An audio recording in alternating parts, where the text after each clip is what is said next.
झारखंड और मैं हूं आपके साथ राजेश कुमार। दावोस में वर्ल्ड इकोनॉमिक फोरम में इंडिया पवेलियन के साथ साथ झारखंड पवेलियन का उद्घाटन हुआ। मुख्यमंत्री हेमंत सोरेन और कल्पना सोरेन भी वहां मौजूद थे। उन्होंने दावोस में 2050 तक समृद्ध झारखंड बनाने का संकल्प दोहराया और देश के विकास में कदम से कदम मिलाकर चलने की बात कही। झारखंड को पहली बार वर्ल्ड इकोनॉमिक फोरम में शामिल किया गया है। पवेलियन के उद्घाटन के मौके पर मुख्यमंत्री हेमंत सोरेन ने कहा कि युवा झारखंड को गति देने के लिए दावोस में ये वैश्विक मंच अत्यंत महत्वपूर्ण सिद्ध होगा। यही विश्वास है। सीएम हेमंत सोरेन ने कुछ तस्वीरों के साथ एक्स पर पोस्ट भी किया, जिसमें उन्होंने लिखा कि वैश्विक मंच में आयोजित हो रहे कार्यक्रम में झारखंड पहली बार शामिल हुआ है। ये हम सभी के लिए गौरव की बात है। मैं झारखंड राज्य से आता हूँ, जो प्राकृतिक संसाधनों से परिपूर्ण राज्य है। ग्रीन एनर्जी के साथ साथ अन्य क्षेत्रों में हम मजबूती से आगे बढ़ रहे हैं। हेमंत सोरेन ने 2047 तक विकसित भारत और 2050 तक समृद्ध झारखंड का संकल्प भी लिया। उन्होंने कहा कि पूरा विश्वास है कि दावोस में विभिन्न देशों और कंपनियों के प्रमुखों से निवेश को लेकर हो रही सार्थक चर्चाओं से आने वाले समय में हमें अपने संकल्प को गति देने का नया बल मिलेगा। मुख्यमंत्री ने कहा कि हरित ऊर्जा और निवेश के नए अवसरों के साथ विकसित भारत और समृद्ध झारखंड के लक्ष्य को नई गति मिलेगी। वर्ल्ड इकोनॉमिक फोरम की वार्षिक बैठक में शामिल होने वाले हेमंत सोरेन पहले आदिवासी नेता हैं। झारखंड में उनके नेतृत्व और परिवर्तनकारी कार्यों की सराहना करते हुए उन्हें व्हाइट बैज से सम्मानित किया गया। इस सम्मान को लेकर मुख्यमंत्री हेमंत सोरेन ने कहा कि यह सम्मान मेरे राज्यवासियों और मेरे झारखंड का सम्मान है। यह सम्मान झारखंड के लिए गौरव की बात है और इसके लिए मैं राज्यवासियों को हार्दिक बधाई देना चाहता हूँ। उन्होंने एक्स हैंडल पर अपनी भावनाओं को साझा करते हुए लिखा कि झारखंड के अपने पुरखे और बाबा दिसोम गुरुजी के सपने को पूरा करने के मकसद से दावोस में आयोजित वर्ल्ड इकोनॉमिक फोरम में सम्मिलित होने आया हूं। दावोस की यात्रा का मकसद युवा झारखंड को अग्रणी राज्य बनाना है। दावोस में आयोजित वर्ल्ड इकोनॉमिक फोरम में वैश्विक मंच से झारखंड में विदेशी निवेश को बढ़ावा देना है।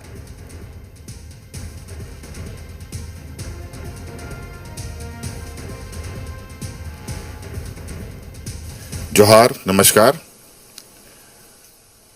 वर्ल्ड इकोनॉमिक फोरम के इस वैश्विक मंच पर मैं अपने भारत से आए हुए सभी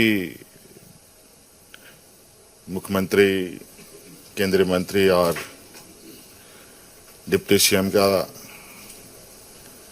हार्दिक अभिनंदन करता हूं और आप सभी, विशेषकर सीआईआई और भारत सरकार का मैं धन्यवाद देना चाहता हूं, जो मुझे पहली बार यहां आने का मौका मिला और एक बहुत बेहतरीन अनुभव के साथ ये इवेंट के बीच में हूं। मैं झारखंड से आता हूं। हमारे भारत देश का सबसे बड़ा और सबसे अधिक खनिज संपदा, माइनिंग एंड मिनरल्स हमारे स्टेट के अंदर है और हम सभी अगले 2050 की दिशा में जो एक विकसित भारत 2047 का लक्ष्य भी है, उसको कैसे हम अचीव करें और हमारे भारत देश के सभी राज्य किस तरीके से एक विकसित भारत का एक हिस्सा बने, उस पर हम लोगों की भी एक बड़ी भूमिका के रूप में हम इसको देख रहे हैं।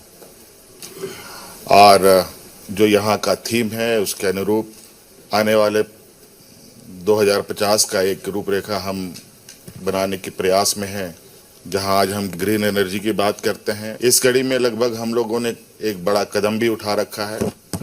अभी लगभग 95% हम लोग अपने राज्य में ग्रीन एनर्जी के साथ आगे बढ़ रहे हैं और कई ऐसे आयाम हैं जहां अभी हमें करने की आवश्यकता है और इसी को एक्सप्लोर और यहाँ के जितने भी सरकारें हैं, निवेशक हैं, इनके साथ एक साझा प्रयास करने का हमारा ये उद्देश्य है और आशा करते हैं कि डेफिनेटली आने वाले समय में हम लोग जो एक विकसित भारत और हमारे राज्य का जो 2050 का लक्ष्य है, उसको प्राप्त करने में आज ये मंच हमारे लिए बहुत बड़ा सहयोगी होगा।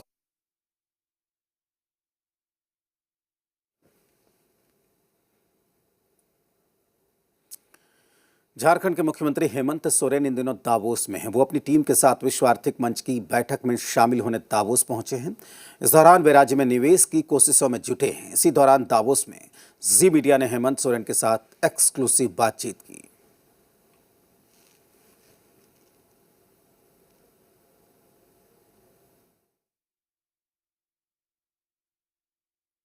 हमारे साथ एक ऐसे राज्य के सीएम हैं जिनके पास देश का 40% मिनरल है और 29% से ज़्यादा कोल रिजर्व है। हमारे साथ हैं झारखंड के सीएम हेमंत सोरेन सर।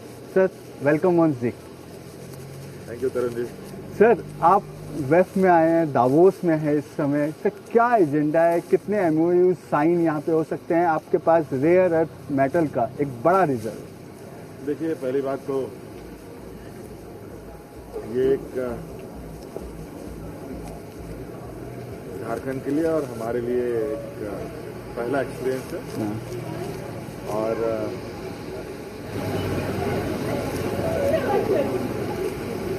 आपको पता है, आपने भी बताया कि हम मिनरल रिच स्टेट भी हैं और हमारे पास देने के लिए बहुत कुछ है देश को, राज्य को। और उसी का एक लॉन्ग टर्म प्लान स्टडी करने के लिए हम लोग आए हैं। देश दुनिया में कैसे अर्थव्यवस्था, कैसे व्यापार, किस तरीके का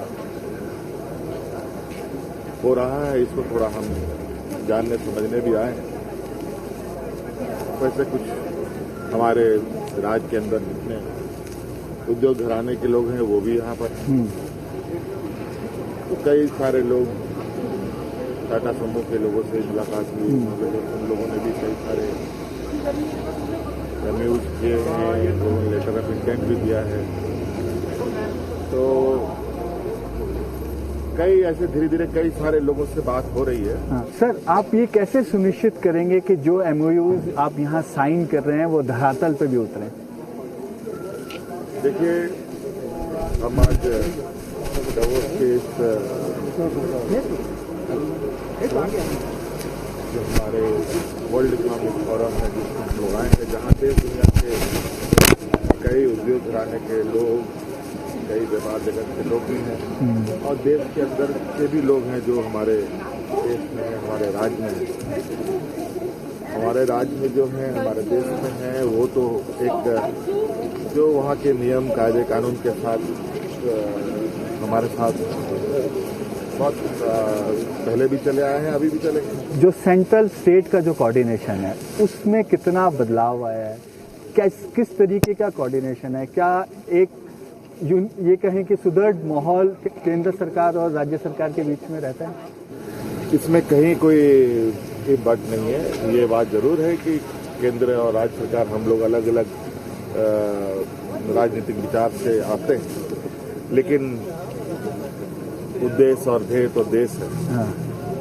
और मैं जैसे अपने राज्य के लिए बोलता हूँ कि मेरा गांव मजबूत होगा तब राज्य मजबूत होगा, बिल्कुल, तब देश मजबूत होगा। तो राज्य मजबूत होगा तब देश भी मजबूत होगा। हाँ।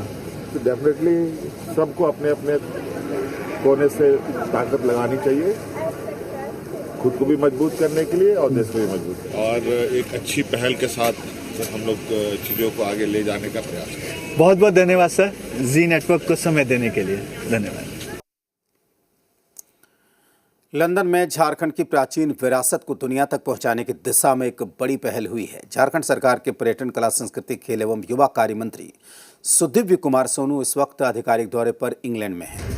यूके यात्रा के दौरान मंत्री सुदिव्य कुमार सोनू ने झारखंड की प्राचीन मेगालिथिक, मोनोलिथिक और जीवाश्म विरासत के संरक्षण को लेकर कई अहम संस्थानों के साथ बैठक की।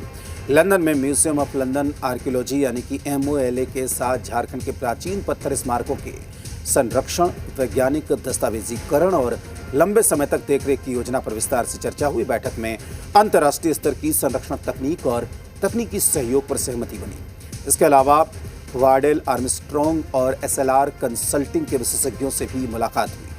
सरकार का कहना है कि इन बैठकों का मकसद अंतर्राष्ट्रीय विशेषज्ञों के साथ मिलकर एक ठोस और व्यवहारिक कार्य योजना तैयार करना है, जिससे झारखंड की प्राचीन विरासत को सुरक्षित रखा जा सके। सरकार को उम्मीद है कि ये पहल झारखंड की प्राचीन धरोहर को यूनेस्को विश्व धरोहर का दर्जा दिलाने की दिशा में एक बड़ा कदम साबित होगी।